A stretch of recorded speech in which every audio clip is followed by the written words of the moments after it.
Shout out mga idol. Share ko lang back workouts namin ng gym body ko. Barbell row, drop set, barbell row at saka deadlift. Ayan. Nauna yung partner ko.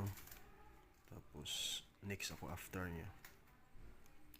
70 kg lang yan siya.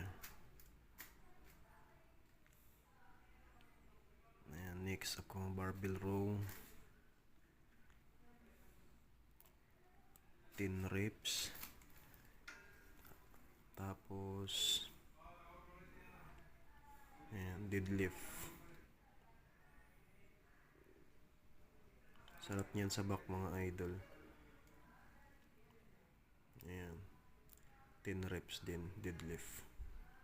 And maraming salamat mga idol sa panonood ng aking mga video. God bless po.